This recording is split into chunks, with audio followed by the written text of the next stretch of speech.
This is Branko Malic of Kali Tribune.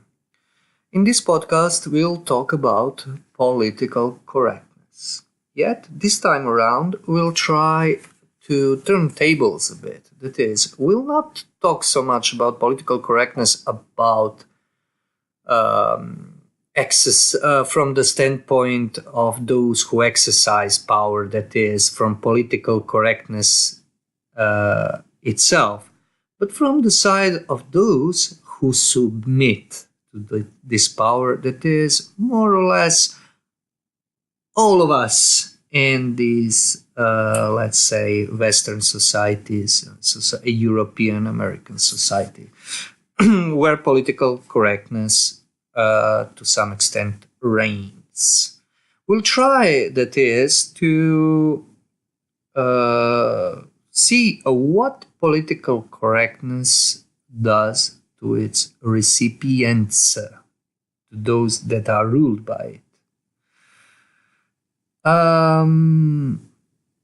I would start with, if I may, with a personal note, with a sense that I myself had about political correctness when I first realized that I'm influenced by it, which is not when I first realized that it exists. I remember writing a short story where I, of course, had some sentences, passages that are by no means politically correct, although they are not anything specifically chauvinistic or whatnot.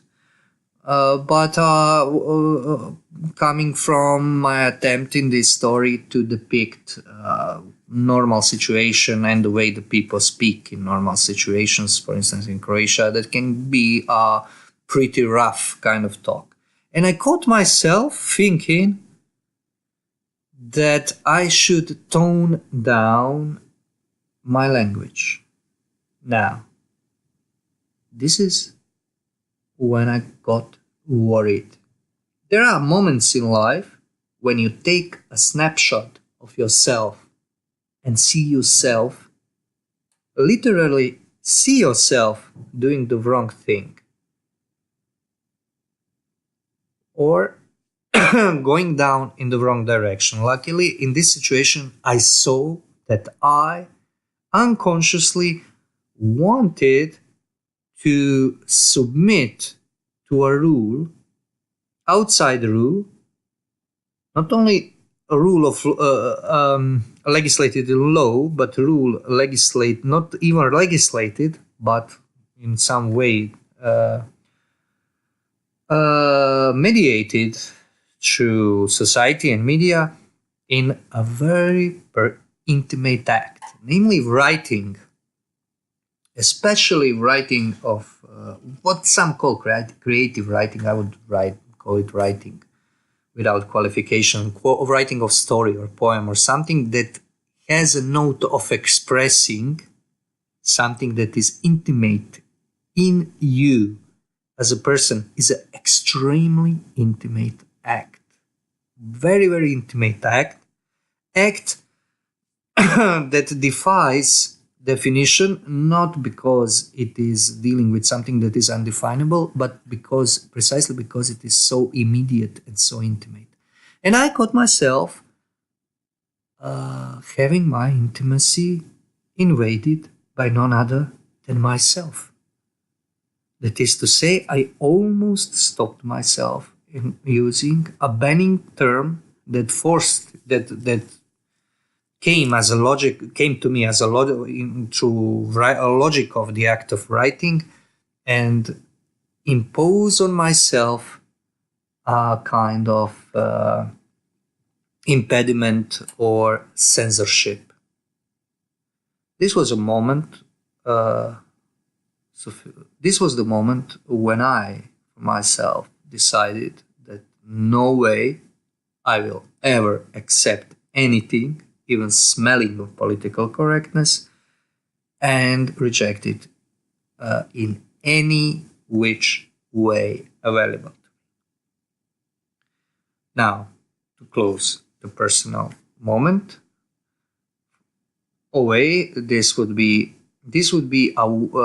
illustrative for what political correctness does. Namely, it is the system of rules, that is to say, systemic power that gets assimilated, that is obeyed intimately by suggestion. It suggests. We all know about politically correct legislation and so on and so forth. But I think that political correctness causes submission on more intimate level, and that it penetrates the very will of human being, goading it into making decisions that are not his or her own, for various reasons. This happens, but I think the essence of it is that it happens, that your intimacy, not privacy merely, intimacy is invaded by it. Now, political correctness is a form of power, is an expression of power. It is coercive to a huge extent. We have a lot of content on Kali Tribune demonstrating, not only on Kali Tribune, but I'll reference only Kali Tribune for now, demonstrating that there is no moral valency, no moral value in political correctness, because it essentially has nothing to do with good and bad. It has to do everything to do with power, with coercion. And this is, as we see, when we look at it from the angle of those who are ruled by it, this coercion is very interesting, very profound, and very new historically, I would say. The other thing is how masses of people get so easy coerced into letting politically correct principles ruling not only their conduct, their speech, but their thinking, to get thought control. Because nobody tells us, I want to control your thoughts. No man in power, no institution, nobody tells you that. But this is exactly what happens.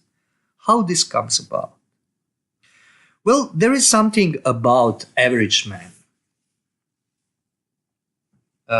It's very interesting. Namely, average man does not exist. Same way as, for instance, statistical 1.4 man doesn't exist. You know, where in statistics they're trying to get some percentage of people, for instance, doing something or being prone to something, and then they can come to the conclusion that, for instance, on 1.5 men on every 100 people will do that.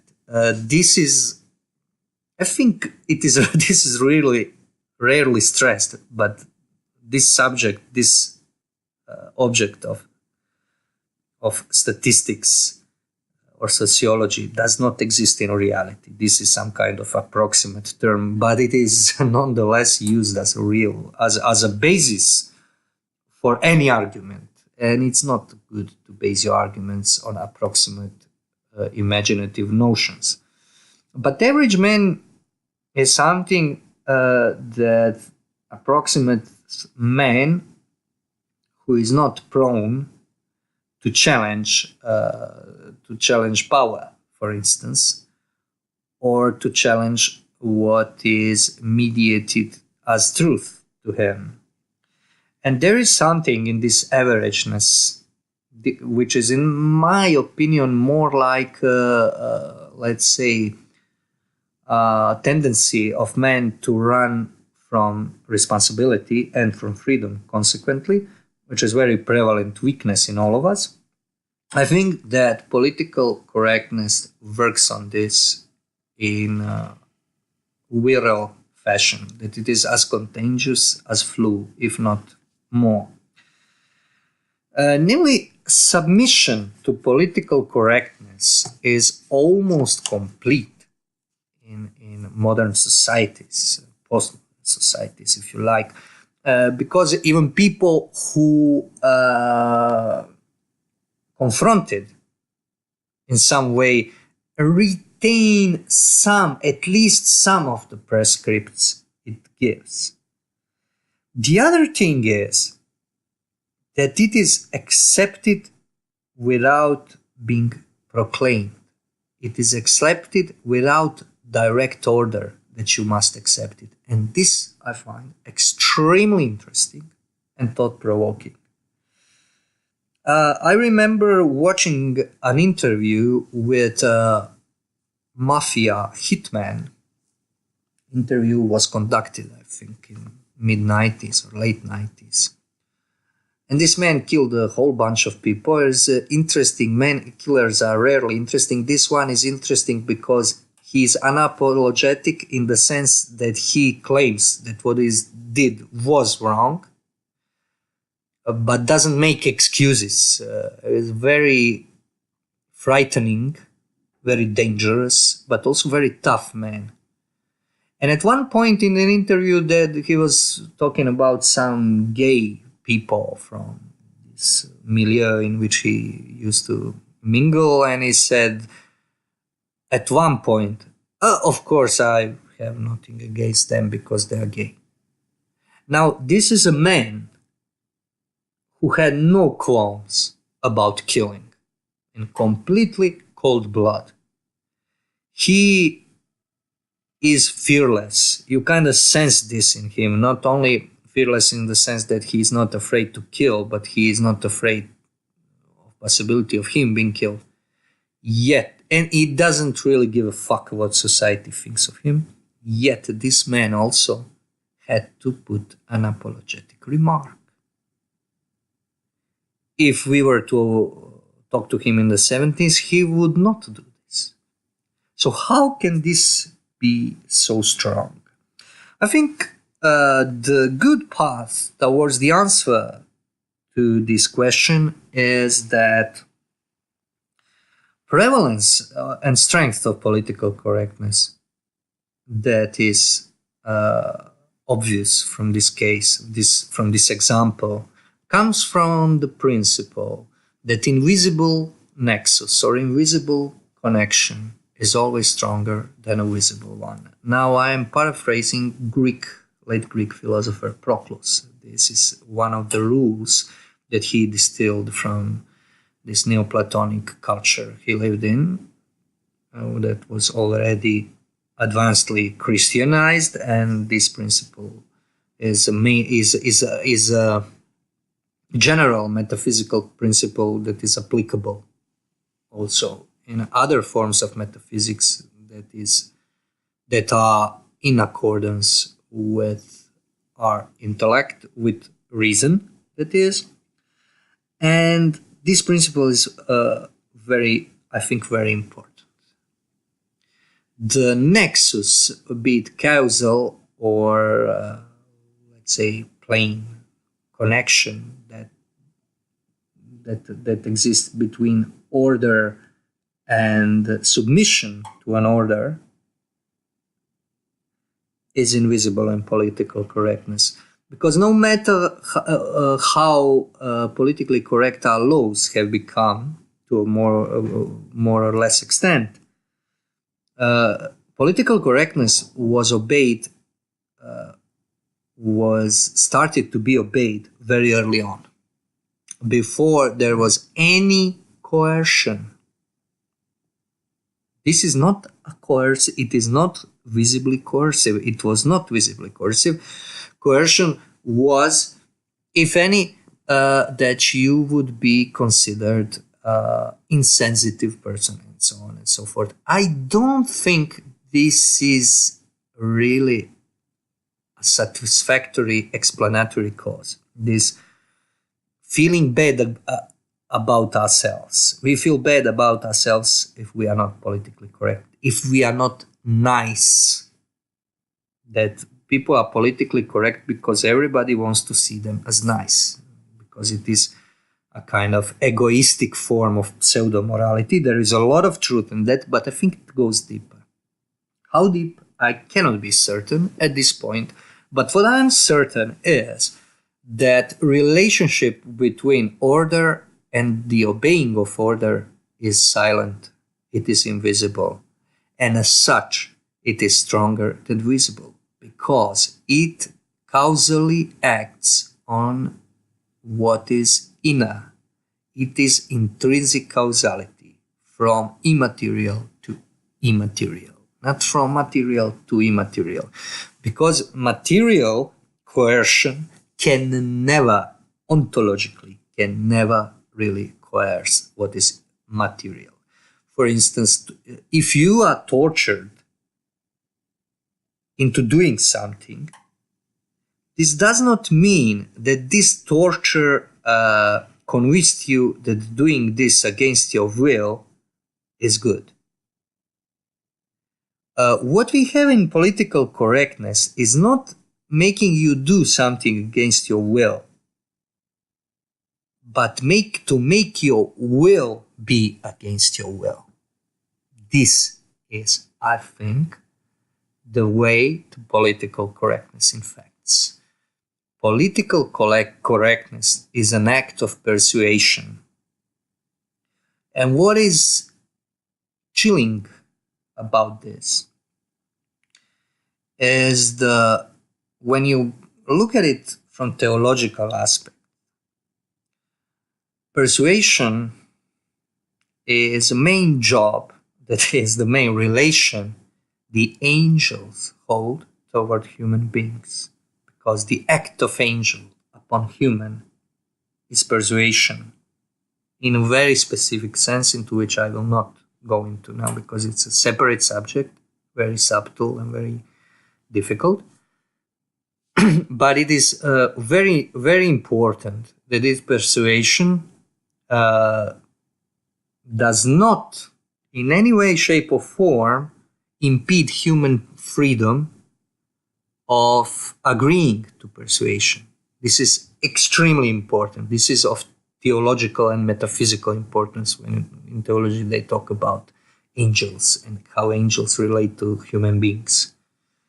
Interestingly enough, when you look at the political correctness, we have a precise opposite. We have persuasion that attempts to completely invade your freedom, to invade your will, not your decisions, your extrinsic decisions, as it were that if you are set to do something or else, you do it, but in your thoughts you say to yourself, I'm coerced, I don't really want this. Political correctness attempts to make you want it.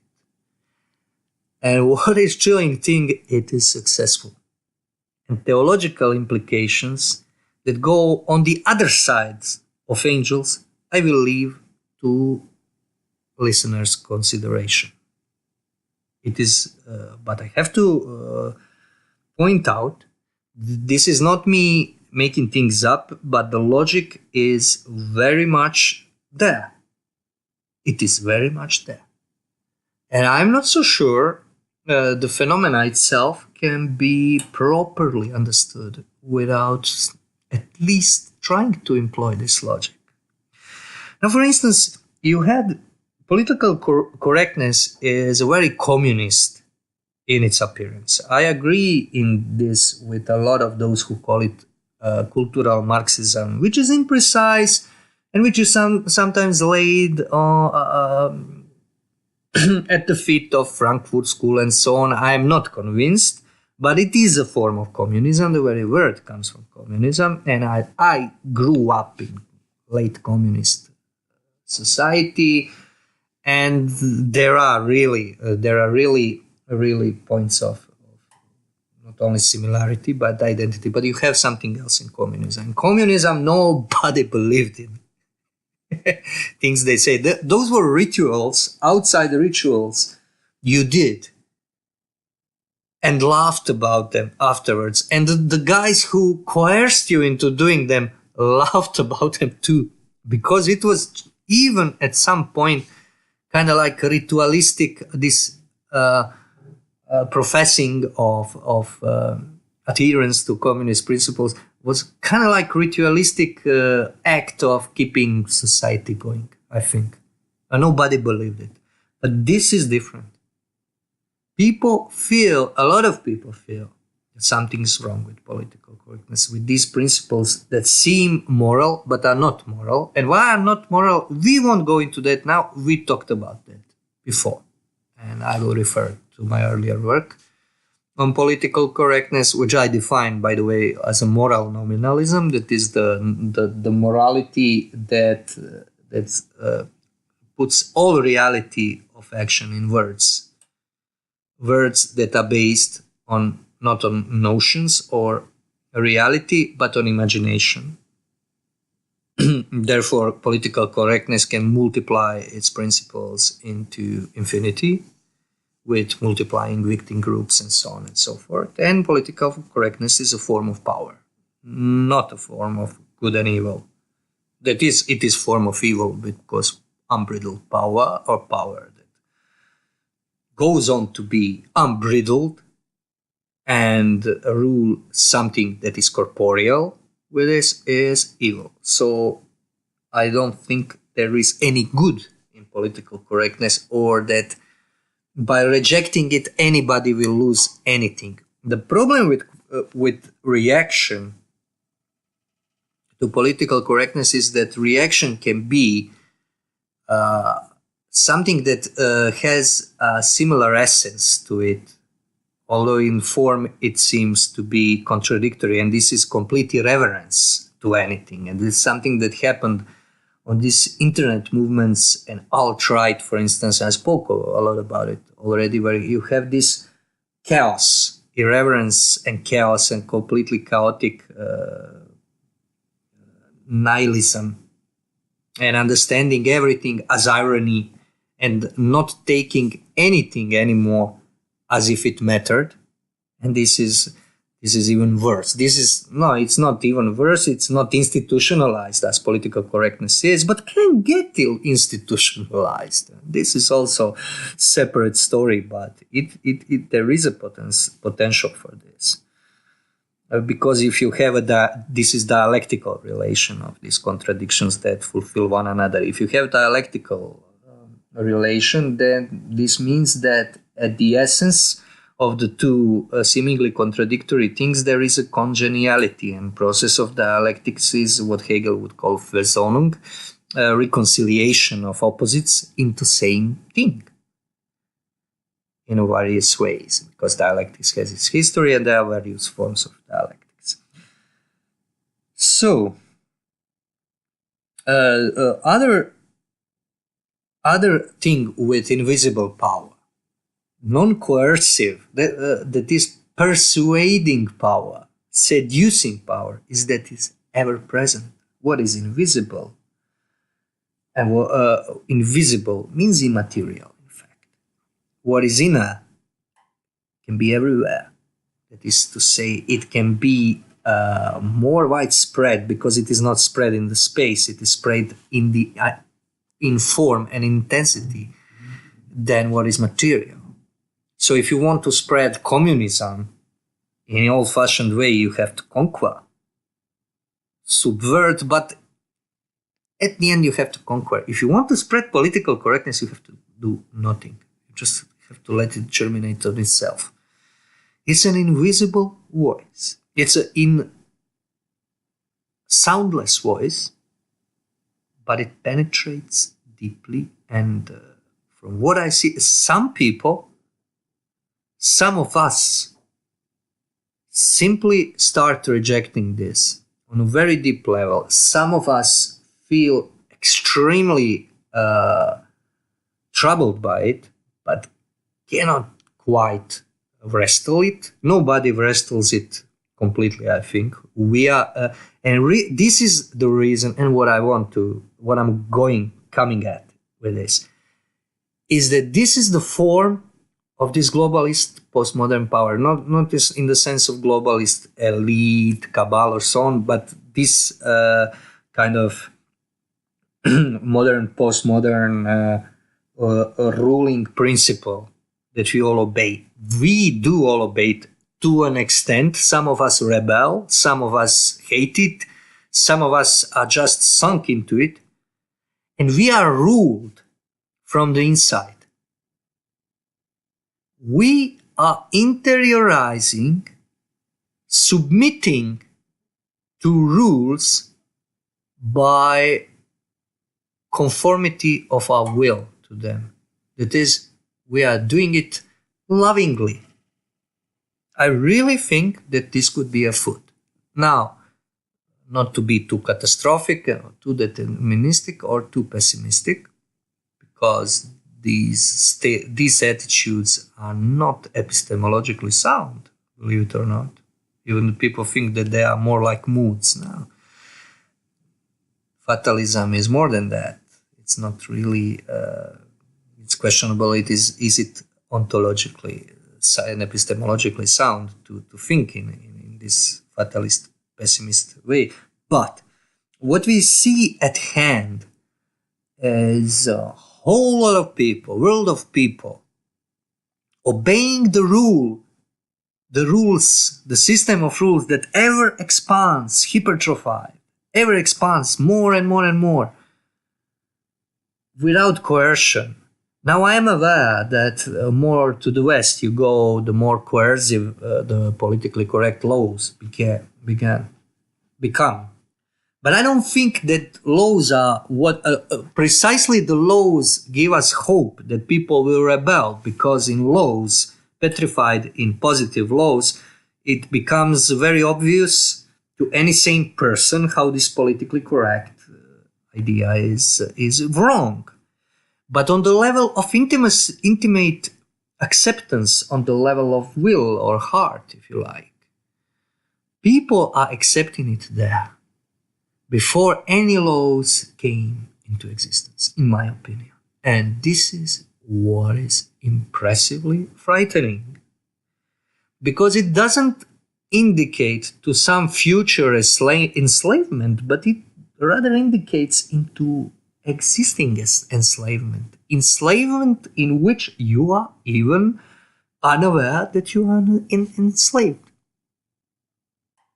That literally you would have to somehow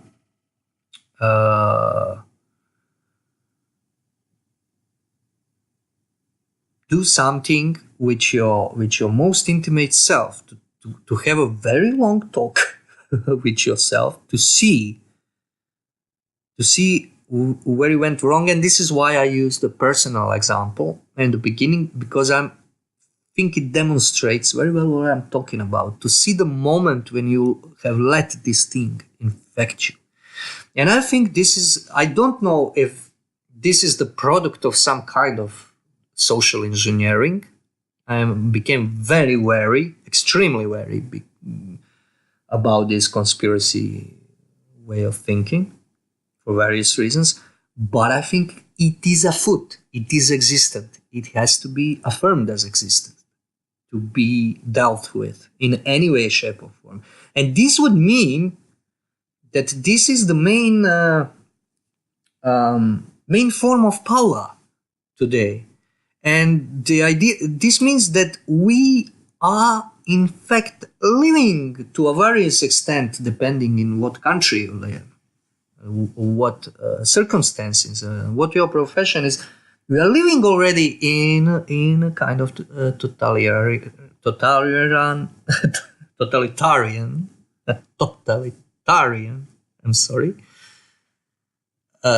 dictatorship of a kind, with a dictator nowhere visible, with a dictator to an extent being ourselves, our very selves, because once you identify a will with some other will that goads you to accept it, it becomes very questionable that you are autonomous person.